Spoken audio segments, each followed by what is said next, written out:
la demanda de información se duplica cada 2 años. Los mayores tragagigabytes son las redes sociales y los vídeos. Montones de vídeos. Actualmente se ven 4 millones de vídeos de YouTube cada minuto. Se consume una cantidad de datos enorme. Si a eso se le añaden los miles de millones de dólares en transferencias electrónicas que viajan entre empresas y bancos, tenemos un total de 3,4 petabytes de información que consumimos cada 60 segundos.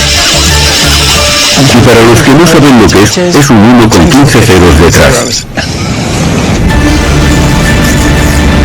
Toda esta información hay que guardarla en algún lugar que llamamos la nube. Pero la información no viaja por el cielo. De hecho, se transporta bajo el mar. Al drenar todo el océano descubrimos la red de 1 millón de kilómetros que conecta la red informática mundial,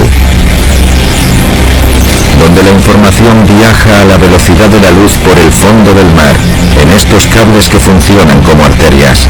Hablamos de la nube, pero la realidad es que el 98% de Internet viaja por cables de fibra óptica bajo el océano.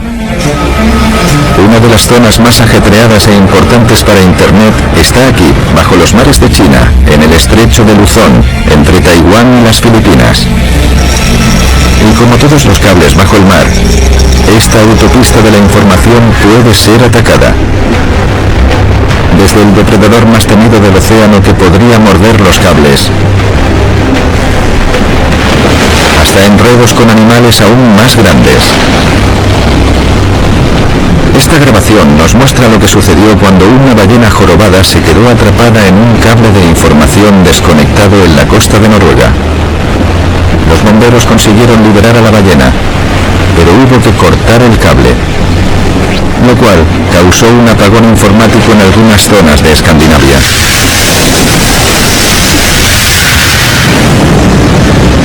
Para disminuir el peligro, los ingenieros han tomado una ruta que no utilizaban los antiguos marineros y han enterrado estos cables tan importantes bajo el fondo del mar. Este trabajo tan delicado lo realiza una flota de barcos de ingeniería especializados, que desenrolla poco a poco unas bobinas de cable gigantescas que recorren miles de kilómetros por el océano. Pero la parte más crucial sucede bajo la superficie.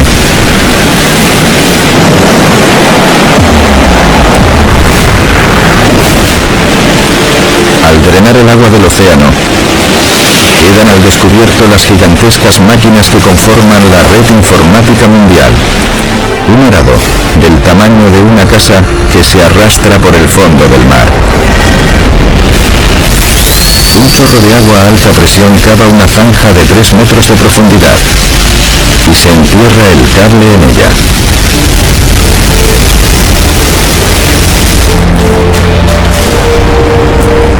En las partes más profundas del océano, más allá del alcance de las anclas o incluso de las ballenas, los ingenieros tienden los cables directamente en el fondo del mar.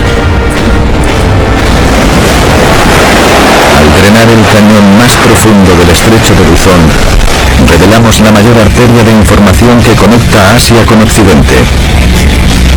19 cables por los que viajan billones de gigabytes de información entre empresas, gobiernos, universidades y mercados de valores, todos al descubierto y vulnerables.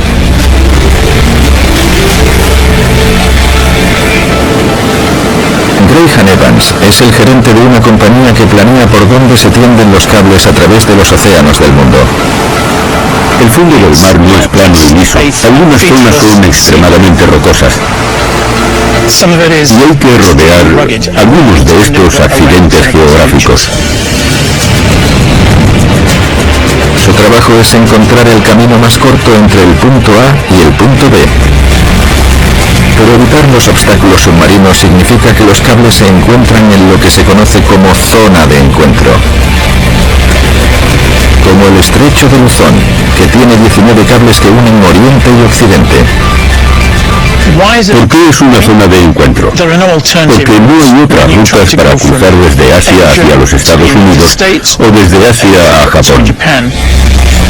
El día después de Navidad en 2006, el punto de encuentro se desencontró. Fue un día que nunca olvidaremos en este negocio. A las 8:26 de la tarde hubo una sacudida en el fondo de los mares de China. Un terremoto de magnitud 7,1.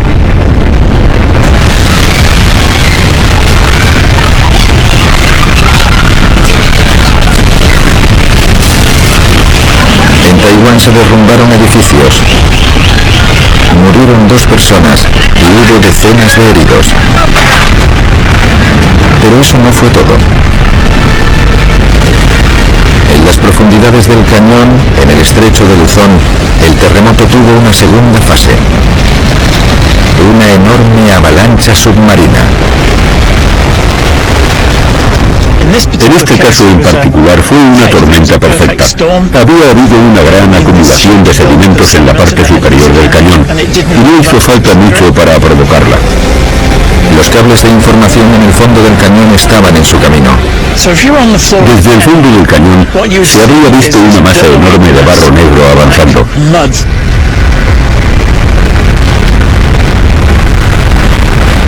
Arrancó casi todos los cables que conectaban el sureste asiático con los Estados Unidos.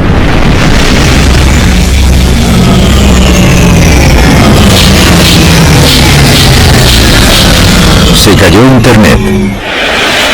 En cuestión de minutos, se notó en los bolsillos de muchos. Sin cables submarinos no hay dinero. Los cajeros automáticos dejaron de funcionar, el mercado de valores se paró en seco, se bloquearon miles de millones de dólares en transacciones. Las empresas y los bancos se quedaron paralizados a ambos lados del Pacífico. En este caso en particular, nunca había habido tantas roturas de cables al mismo tiempo como para tener un impacto tan devastador en el acceso a Internet de forma global. Tras trabajar contra reloj, se redirigió la información a través de otras redes y al final se calmó el desorden. Se tardó 3 meses en reparar por completo los cables rotos.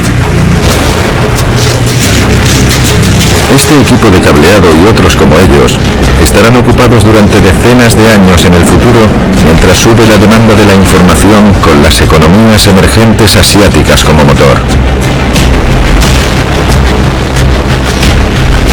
¿Competir o colaborar? ¿Comerciar o invadir?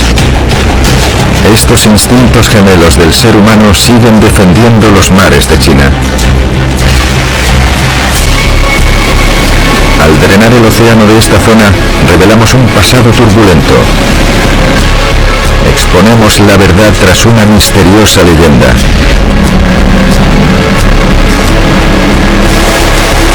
Celebramos la maravilla que es la red informática mundial. Y lo que nos depare el futuro en la próxima revolución digital.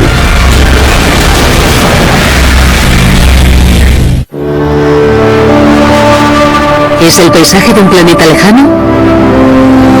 ¿O la superficie de la Luna? No. Estas imágenes son del fondo del mayor sistema de agua dulce del mundo. Los Grandes Lagos de Norteamérica. Los científicos han cartografiado estos lagos majestuosos. Y ahora, por primera vez, combinaremos sus datos con imágenes por ordenador para drenar los Grandes Lagos.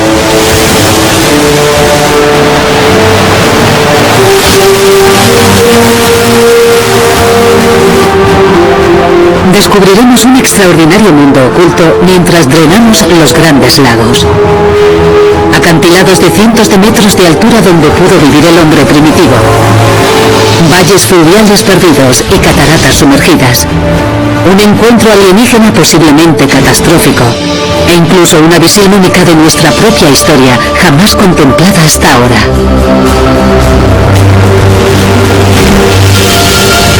Vaciar los Grandes Lagos.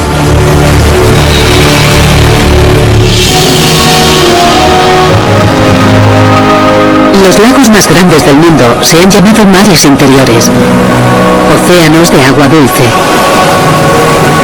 A lo largo de sus costas se pueden contemplar maravillas naturales y altísimos rascacielos artificiales.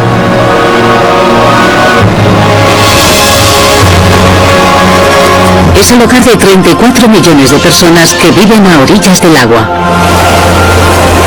Pero nadie ha contemplado sus profundidades como haremos nosotros. Solo ahora podremos revelar sus secretos ocultos. Comenzamos la exploración en el lago superior, el más grandioso, el mayor y más profundo, y el más misterioso.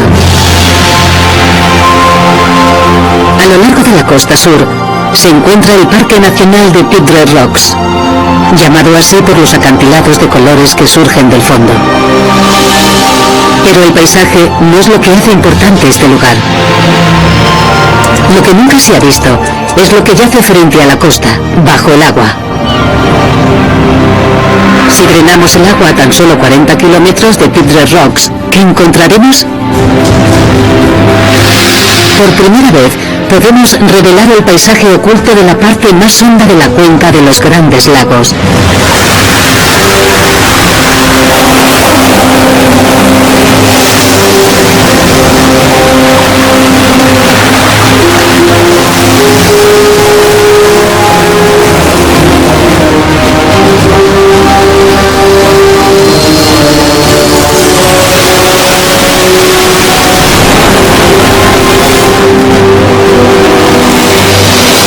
Nadie ha estado nunca a casi 400 metros de profundidad, a la altura del edificio Empire State. La luz no llega a tanta profundidad.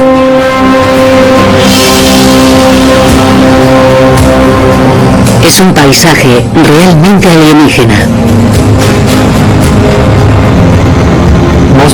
La mayoría de la gente tiene la idea de que un lago es una especie de bañera, pero yo creo que es un registro. Es un registro no solo de lo que está pasando ahora, sino de lo que ocurría en el pasado. Es como una huella dactilar. Es un registro del pasado descifrado por Nigel Watrous, que ha estudiado exhaustivamente la zona. Son valles muy grandes y contrastan tanto con otras partes del lago que te hace pararte a pensar qué procesos desarrollaron ese tipo de topografía. Los procesos que formaron los valles de la parte más profunda del lago superior tuvieron lugar cuando el hielo cubría la Tierra.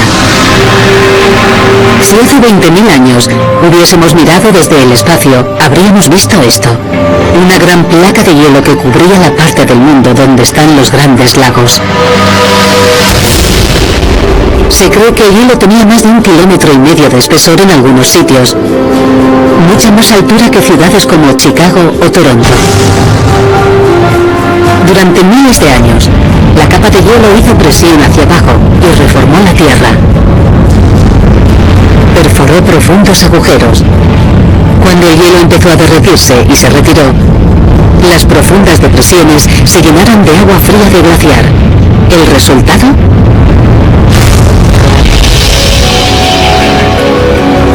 La formación de los Grandes Lagos de hoy. Pero regresemos a la actualidad. Ahora solo se puede revelar la evidencia del efecto de los glaciares sobre el lecho del lago superior porque se ha estudiado en gran detalle. La tecnología moderna nos proporciona la capacidad de ver a través del volumen de agua. Nigel Watrous y su equipo del observatorio Lars Lex de Duluth usan un sonar de barrido lateral y sondas náuticas para cartografiar zonas del lago superior.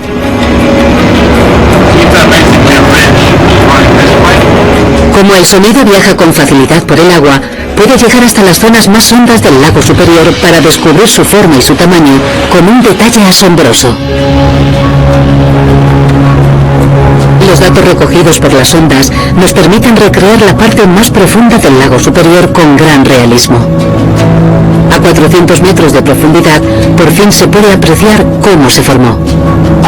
El hielo jugó un papel, pero principalmente actuó como tapón. Fue el agua que fluía por debajo lo que talló esos canales. El agua talló sus enormes canales ocultos que recorren muchos kilómetros en la parte más honda del lago. El gran peso del glaciar presurizó el agua del deshielo. Las partículas de roca y arena de las corrientes de alta presión labraron el lecho rocoso y dieron forma a profundos y anchos valles. Al retirar el agua del lecho del lago superior, aparece otra anomalía. Nos hizo mucha ilusión ver anillos. Fue la primera vez que unos datos confirmaran la presencia de anillos en esta parte del lago. Los anillos son rasgos poco habituales. El superior es el único lago en el que se han encontrado. La forma más fácil de entenderlo es imaginarse que Paul Bunyan cogió una rosquilla y la aplastó contra el sedimento blando del fondo del lago. Aunque la rosquilla tendría que tener unos 200 o 300 metros de diámetro, la impresión mediría unos 5 metros y el ancho del anillo sería de entre 10 y 30 metros. Así que es un accidente del lecho del lago de un tamaño considerable. Creemos que los anillos son resultado del agua que estuvo atrapada en sedimentos de grano muy fino liberados, tal vez como resultado de una caída catastrófica del nivel del agua. Esos anillos surgidos por los niveles cambiantes del lago se han conservado durante miles de años en el fondo del lago superior. Drenar los lagos no solo revela misterios ocultos, también abre una ventana al pasado. Más al sur se encuentra uno de los elementos artificiales más espectaculares de los lagos, el enorme puente colgante que cubre los estrechos de Mackinac, entre el lago Huron y el lago Michigan. Con más de 8 kilómetros, es el puente más largo del hemisferio occidental. Una vez al año, el día del trabajo, se permite que el público recorra a pie el magnífico puente para contemplar esta hazaña de la ingeniería.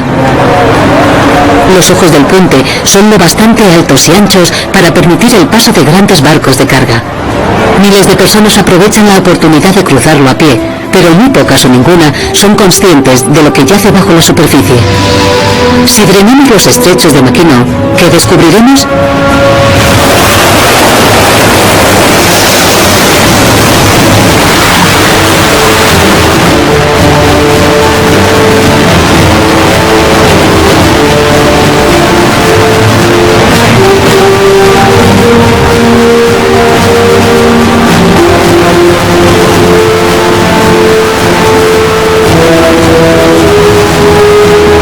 Lo que no ve la gente, y fue un reto para los constructores del puente hace muchos años, es un profundo canal que serpentea a través de los estrechos.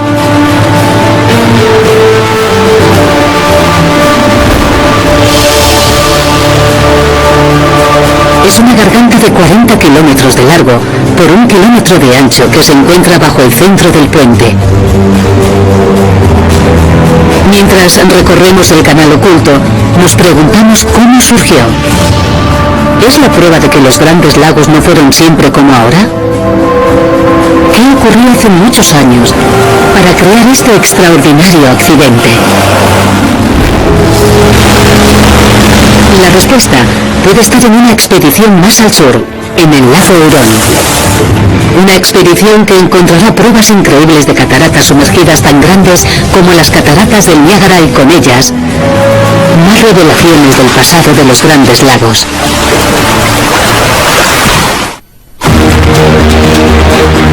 Cuando drenamos las aguas de los estrechos de Mackinac entre los lagos Huron y Michigan, descubrimos pruebas de una garganta escondida bajo el gran puente. Cómo y cuándo se formó es un misterio que podemos resolver si nos aventuramos más al sur, al centro de la cuenca de los grandes lagos. La punta de la península de Bruce. Aquí está la ciudad de Tobermory, en Ontario. Es una región espectacular que encierra muchas pistas sobre la historia geológica de los grandes lagos. En lo alto de los acantilados que la rodean hay marcas de un nivel de las aguas increíblemente elevado hace 10.000 años. Esas marcas de agua tan altas de la antigua costa son fáciles de ver. Pero lo que no se ve es lo que hay frente a la costa, escondido bajo la superficie del lago. La región de Tobermory es única porque el lecho del lago contiene muchos elementos que nos narran su historia. La historia de las subidas y bajadas de los niveles del agua. Al estudiar el lecho del lago de la región de Tobermory, es posible averiguar gran parte de la historia de cómo se drenaron los grandes lagos. La idea de que los niveles del agua han fluctuado drásticamente ha cautivado a algunos de los mejores investigadores de los lagos. Abre una ventana al pasado y puede ofrecer pistas sobre el futuro. Aquí tenemos unos mapas preliminares del lecho del lago. Estamos buscando pruebas de que los lagos se drenaron por debajo de al menos 50 metros sobre el nivel actual. Nadie creía que el nivel del agua de los grandes lagos había bajado tanto, pero hemos descubierto que empezó a pasar hace unos 10.000 años. El clima era más árido y el nivel del agua bajó por la evaporación. Llegó a estar tan bajo que la bahía georgiana se convirtió en una cuenca aislada. Pero ha sido casi imposible encontrar pruebas de niveles inferiores del agua porque todos los restos han estado enterrados bajo miles de metros de agua durante los últimos 6 milenios. Ahora la tecnología moderna nos ha proporcionado una especie de visor virtual.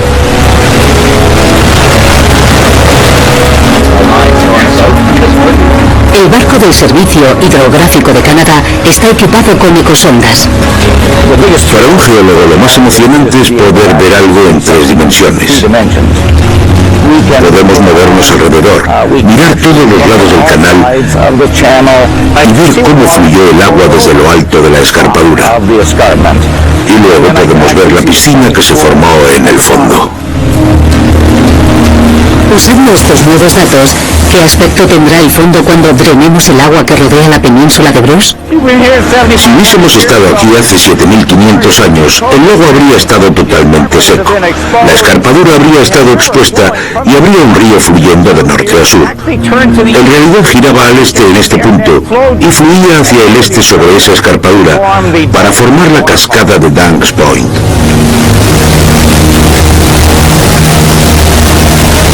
Otras cartografías revelan que frente a la península de Bruce había más canales fluviales y más cataratas, algunas más grandes que las del Niágara, hace 8.000 años.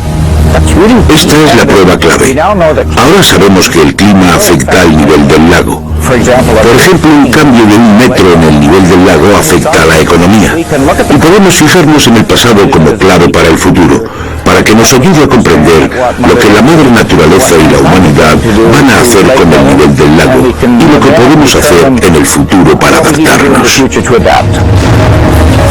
Los niveles del agua estuvieron muy bajos en todo el sistema de los grandes lagos.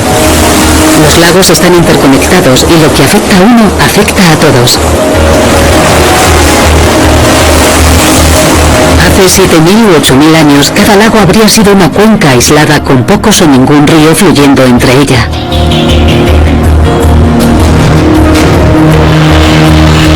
La garganta bajo los ojos del puente de los estrechos de Mackinac se formó cuando el nivel del agua estaba mucho más bajo. Entonces era un estrecho río que unía los lagos Huron y Michigan.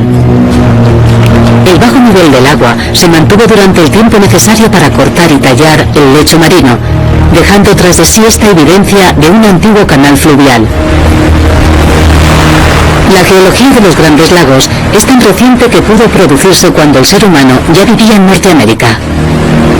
¿Hay pruebas de la presencia del hombre primitivo cuando el nivel del agua estaba tan bajo? La respuesta puede estar a 80 kilómetros al suroeste de Tobermory, en medio del lago Huron. Otro elemento espectacular se eleva sobre el fondo cuando drenamos el segundo mayor de los grandes lagos, la dorsal de Alpina Amberley, que recorre todo el lago. Hace entre 7.000 y 8.000 años era tierra seca.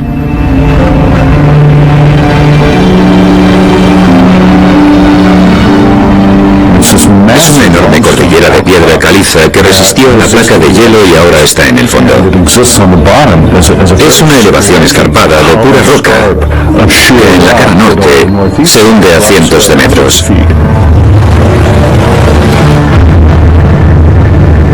este puente de tierra estaba expuesto en la época en la que los paleoamericanos ya vivían en el continente.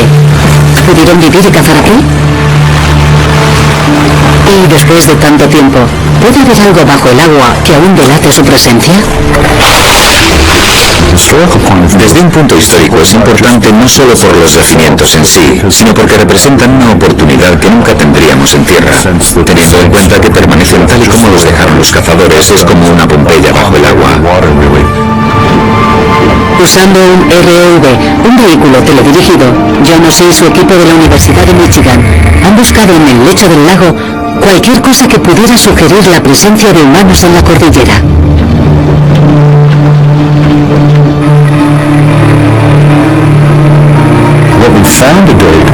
Hasta ahora hemos encontrado una serie de construcciones de piedra muy similares a las construcciones de los modernos cazadores de caribús del Ártico canadiense. Gracias a la investigación de John, podemos hacernos una imagen de la cima de la cordillera, pero solo podemos contemplarla en su totalidad si drenamos el lago. ¿Son senderos de caribú? Hay una técnica de caza que se basa en la costumbre de los animales de seguir los rasgos lineales del paisaje. ¿Podrían ser las construcciones de piedra una estructura para ayudar a dirigir a los caribús a la zona donde los mataban? Hasta ahora John y su equipo se han limitado a la investigación con vehículos teledirigidos. Para poder obtener resultados y demostrar que hay yacimientos arqueológicos y objetos arqueológicos, lo único que se puede hacer es desplegar buceadores entrenados arqueológicamente en el fondo para que realicen una búsqueda sistemática. John cumple su deseo. Unos buceadores se sumergen en las aguas del lago Hurón para explorar el fondo. ¿Serán las primeras personas que pisan la cordillera de Alpina Amberley en 7000 años?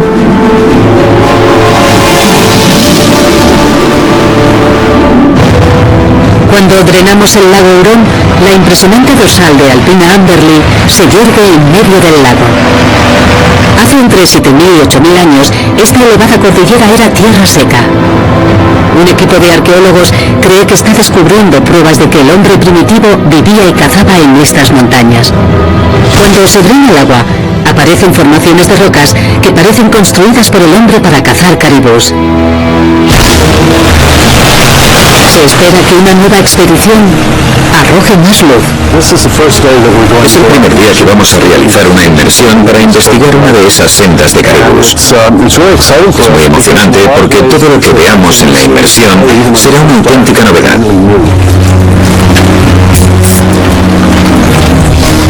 La verdad es que el santo grial sería encontrar el mínimo resto de filo, el pedazo más humilde de pedernal que confirme que fue un asentamiento humano.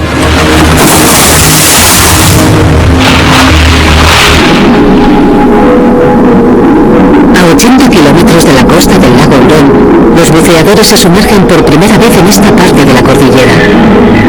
Pueden ser los primeros humanos que la pisan en más de 7000 años.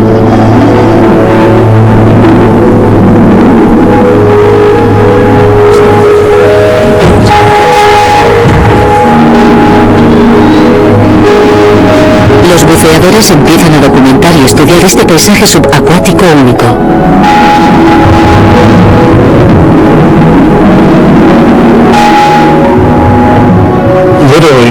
Cualquier puñado que removamos puede contener material.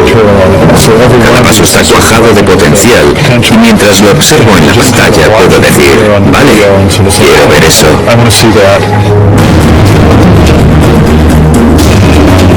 Los buceadores disponen de 45 minutos para permanecer en el fondo y recabar el mayor número de pruebas posibles.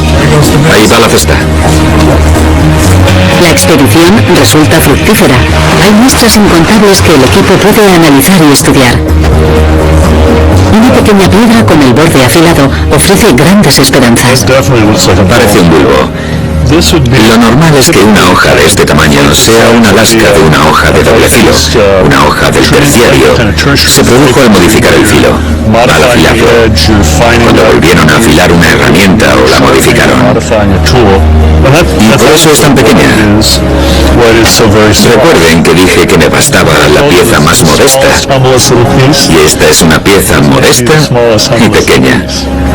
Pero no sirve. Puede que hagan falta expediciones y exploraciones más detalladas sobre la superficie de la cordillera para confirmar la verdad sobre la presencia del ser humano. Pero el lecho del lago está revelando secretos. A medida que drenamos los lagos, surgen pruebas de un nivel del agua extremadamente bajo hace miles de años.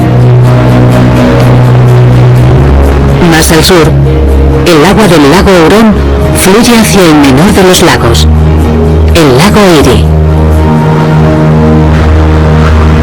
En la costa norte se encuentra una maravilla geológica. Una formación de tierra que se extiende unos 40 kilómetros hacia el centro del lago. Está hecha totalmente de arena. Es un producto del hielo de los glaciares que trituró el lecho rocoso. Este accidente geográfico se llama Long Point. En el sistema de los Grandes Lagos, Long Point es algo casi único. El proceso que lo formó no es único. Lo que es único es el tamaño y la escala a la que se produjo. ¿Qué ocurrió? Explicado brevemente, esta colosal superficie de arena sigue creciendo sobre el lago Erie a un ritmo geológico vertiginoso. Hace unos 5.000 años estaríamos encima del agua, porque Long Point no existía. Long Point se formó en la cuenca más profunda del lago Erie, a unos 65 kilómetros de hondo. Así que ha hecho falta una cantidad tremenda de arena para que emergiera de la superficie. Trent Holcomb dirigió el equipo que creó el primer mapa barimétrico detallado de la profundidad del lago Erie cuando trabajaba en la NOAA, la Administración Nacional Atmosférica y Oceánica. Son los datos que hemos usado para drenar el lago.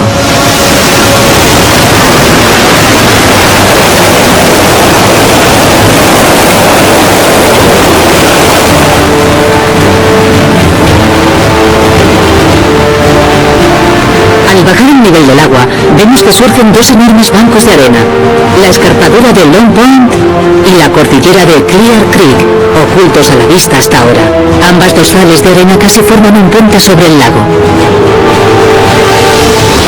A solo 20 kilómetros al este de Long Point están estos acantilados de arena, formados por el receso del agua tras el deshielo. Estos acantilados alimentan a Long Point y probablemente ayudaron a formar las antiguas cordilleras en un proceso de redistribución de la arena que lleva activo desde que se retiraron los glaciares hasta ahora. Hoy los procesos geológicos siguen en marcha, removiendo la arena mientras estamos aquí.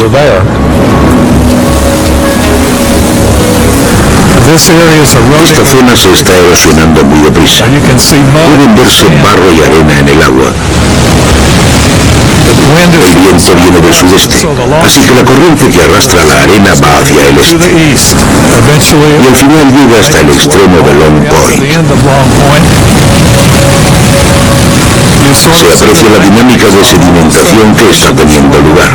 Está ocurriendo ahora y además muy deprisa. Puede producirse el cambio más drástico de todos y probablemente el hito más espectacular de todo el sistema de los Grandes Lagos.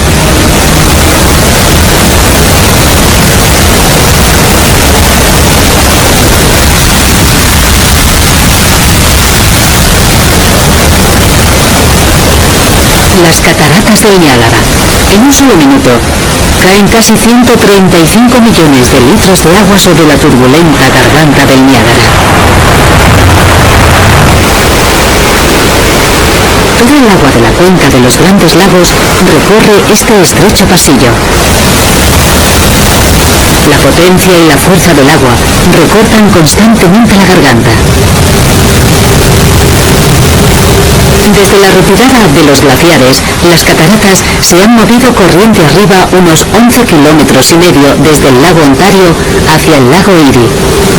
A medida que la constante corriente de agua erosionaba, recortaba y formaba la garganta. Pero en la época en la que el hombre tal vez caminó por la cordillera de Alpina y había cataratas en Toberbury, el rugido del Niágara enmudeció.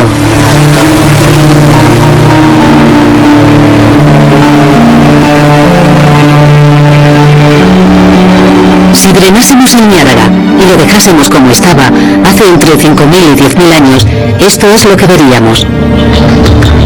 El caudaloso río Niágara se convierte en un arroyo y durante un periodo de miles de años las cataratas se secan. Todos los lagos superiores forman cuencas separadas y apenas fluye agua entre el Erie y el Ontario. El poderoso Niágara no era tan poderoso.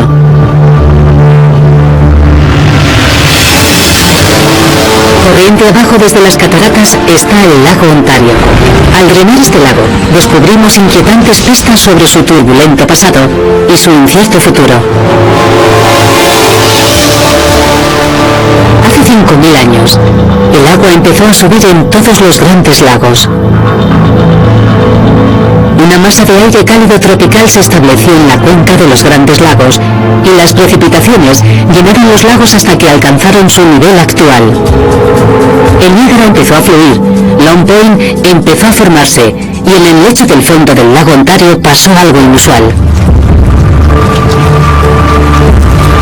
Toronto es la mayor ciudad canadiense a orillas de los grandes lagos. 2,5 millones de personas viven y trabajan junto a la costa del lago Ontario. Es una ciudad famosa por su estabilidad geológica. Pero no lejos de sus altos rascacielos está ocurriendo algo en el lecho del lago.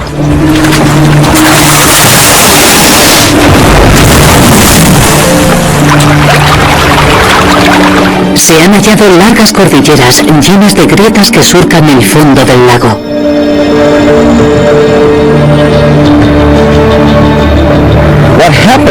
Lo que ocurre es que Norteamérica está bajo presión. Parece que la zona del nordeste de Groenlandia está haciendo presión hacia el sudoeste y la zona de California hacia el nordeste. Así que la región de los Grandes Lagos está bajo presión. Y cuando se produce presión, la Tierra se levanta. Estas cordilleras tienen un nombre sencillo: levantamientos. Los levantamientos demuestran que se están produciendo terremotos en la zona y que seguirán ocurriendo. No solemos asociar la región de los Grandes Lagos con terremotos, pero el lecho del lago muestra señales de que la actividad sísmica puede ser más frecuente de lo que creemos. Hasta que dispusimos de ecosondas no hemos podido comprender claramente esta red de grietas y fracturas que ha formado cordilleras en el lecho rocoso. Estas cordilleras alargadas son levantamientos tectónicos. Son fracturas de compresión de la roca. Como este trozo de papel, la piedra caliza está comprimida. Si empiezas a empujar desde cualquier dirección, se dobla por la mitad y así se forman los levantamientos. Lo que nos indica es que el lago no es tan geológicamente estable como creíamos. Basándonos en esos datos detallados, drenaremos el lago Ontario cerca de la bahía de Toronto y veremos en persona lo que hay en el fondo del lago.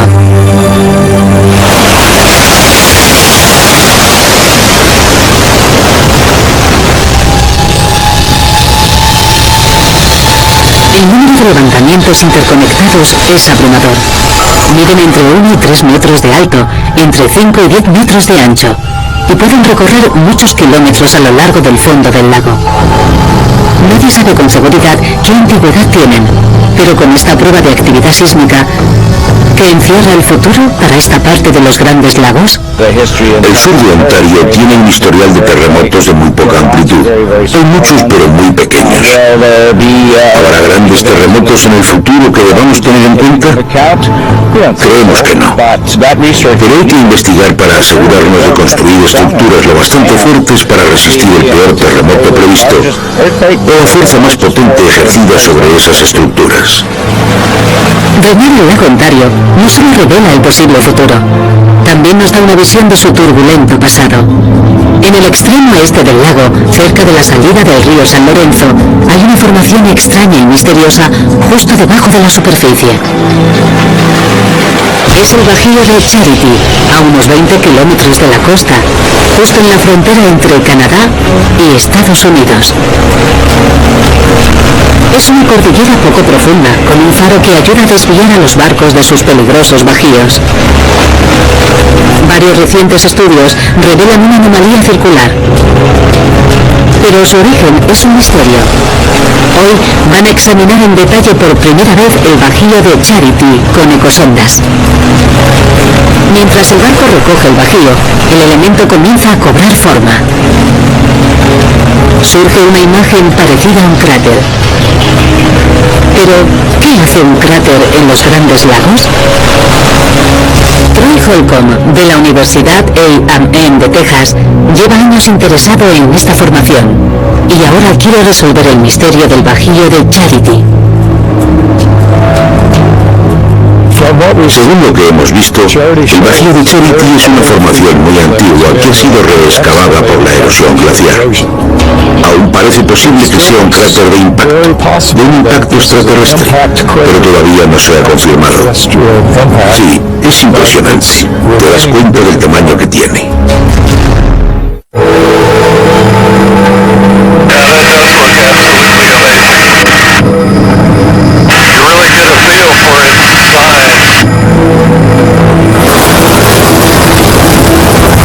El cráter de Barringer parece congelado en el tiempo, con el mismo aspecto que hace 50.000 años, cuando un meteorito que viajaba a 40.000 km por hora se estrelló contra la Tierra.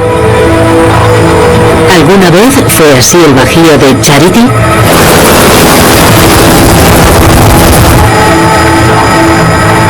Creo que es importante compararlo con el bajío de Charity, porque ambos cráteres se formaron con rocas sedimentarias estratificadas, y ambos son del mismo tamaño.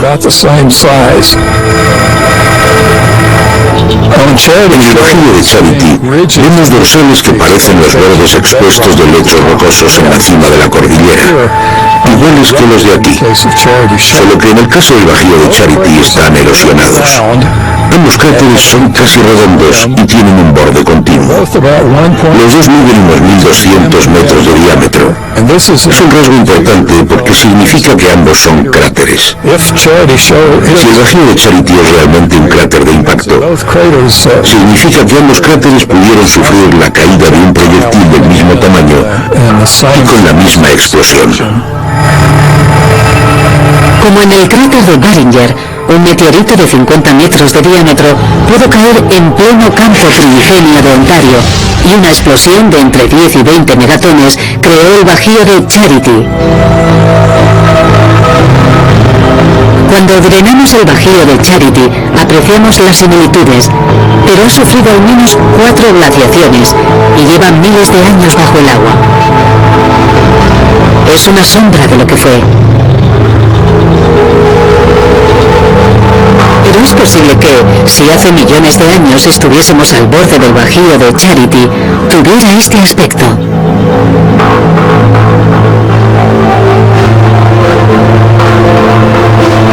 La caída de meteoritos no fue el único acontecimiento dramático de la zona de los Grandes Lagos.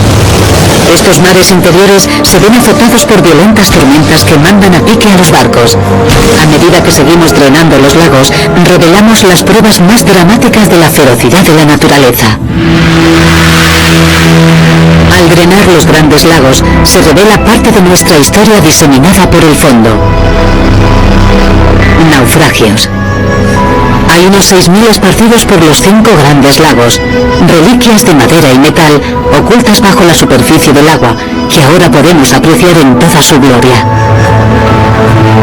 Algunos permanecen majestuosos y erguidos, otros retorcidos y destrozados.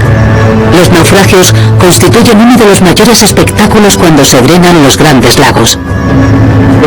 La gran cantidad de naufragios en los Grandes Lagos denota el volumen de navegación que había. Durante unos 200 años la navegación fue muy intensa en los Grandes Lagos a finales del siglo XVIII, en el siglo XIX y a principios del siglo XX, cuando era la ruta por barco más transitada del mundo.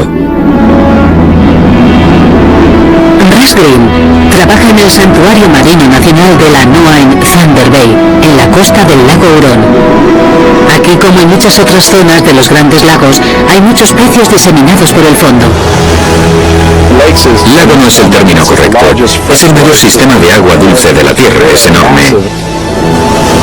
Pero era un lugar traicionero si ibas en una galera de 40 metros en la década de 1870, en noviembre, bajo la lluvia intensa, con hielo formándose en las jarcias. Era un lugar peligroso para el transporte por barco. Había incendios, tormentas, niebla, bagios, errores humanos. No había radar ni GPS. En Thunder Bay había muchas colisiones. Todas esas cosas contribuían. El volumen de tráfico y los peligros han hecho que hoy tengamos tantos naufragios.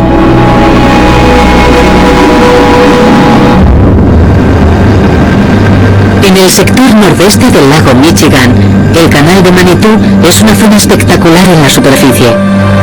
Los acantilados de arena del Parque Nacional de Sleeping Bear Dunes se alzan sobre el canal que antaño fue una importante ruta comercial. Pero bajo el agua, las cosas están cambiando rápidamente por el ataque de los mejillones. Unos buceadores se preparan para explorar un naufragio frente a la costa de la isla de South Manitou. El pecio se llama Tres Hermanos y es famoso porque estuvo enterrado bajo la arena durante la mayor parte del siglo pasado, hasta hace una década, cuando los movimientos de arena volvieron a mostrárselo al mundo. Por desgracia, ahora el barco es un ejemplo del impactante efecto de los mejillones. Un tipo de alga conocida como cladófora está creciendo a un ritmo vertiginoso. Los mejillones están aclarando las aguas y la luz del sol penetra a mayor profundidad, causando un crecimiento explosivo de las algas.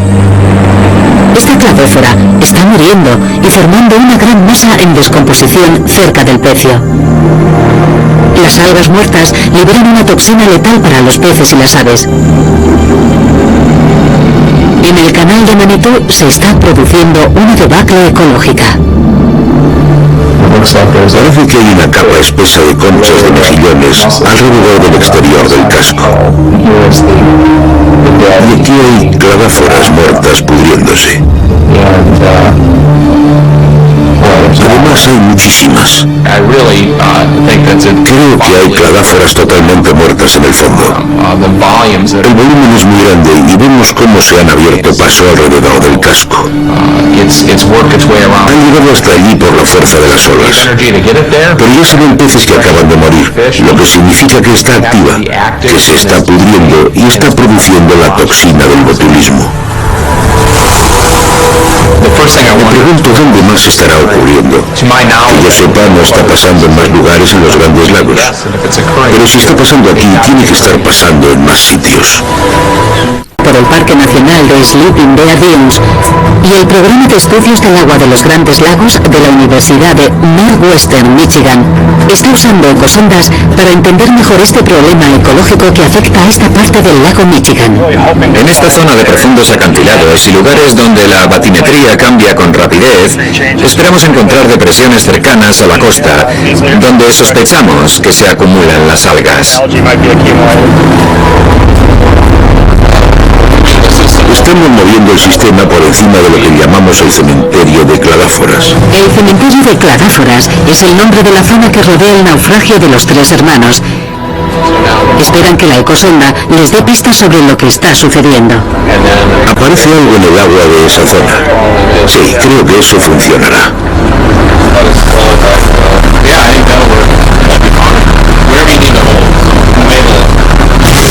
Tras varias pasadas, la sonda muestra con claridad la profunda depresión que causa este problema medioambiental.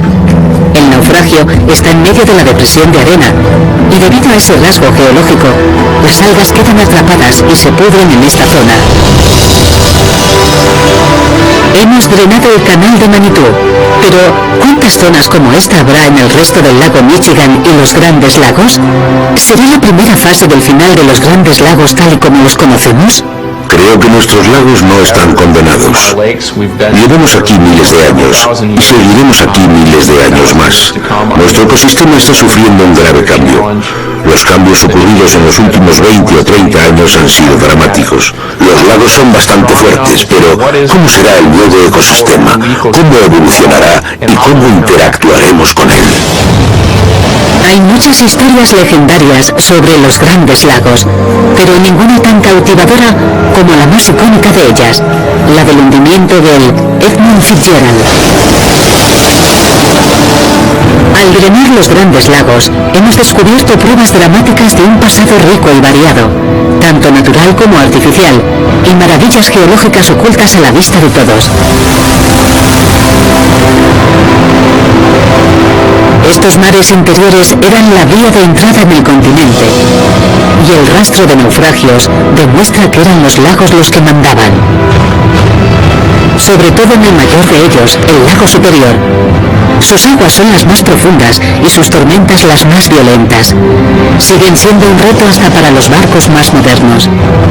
En la costa sur está Whitefish Point, conocido como el cementerio de barcos. Un naufragio en particular a 27 kilómetros de la costa ha adquirido estatus de leyenda.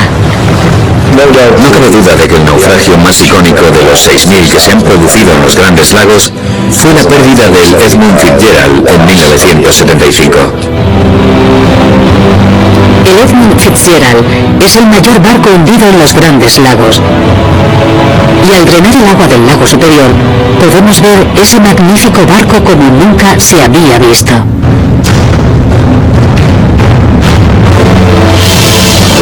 La tormenta que se cobró el Edmund Fitzgerald fue la peor en 3 décadas. Se hundió a una profundidad de 163 metros, sin pedir ayuda, y se llevó al fondo a 29 hombres que todavía siguen dentro del barco. Tom Franquist conoce demasiado bien el pecio de Edmund Fitzgerald. Ha dirigido 3 expediciones a la tumba subacuática y es uno de los pocos que ha visto el barco en persona.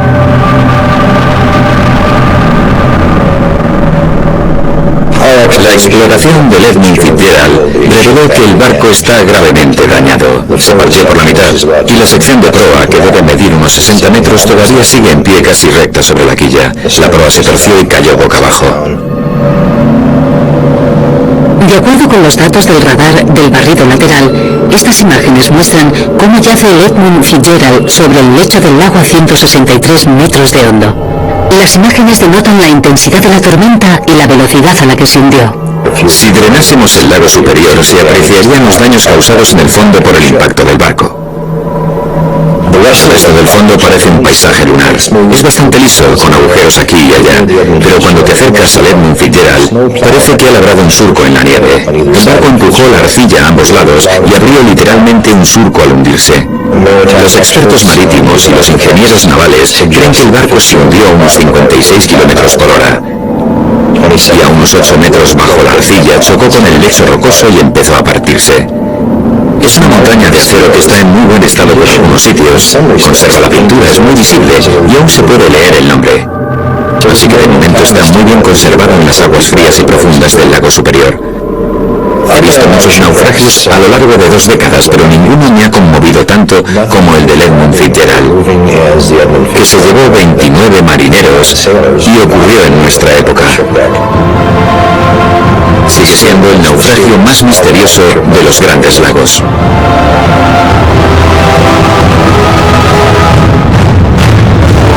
Impertérrito y silencioso, el Edmund Fitzgerald hechizará el lago superior en las décadas venideras, como recordatorio del poderío y la majestuosidad del mayor sistema de agua dulce de la Tierra.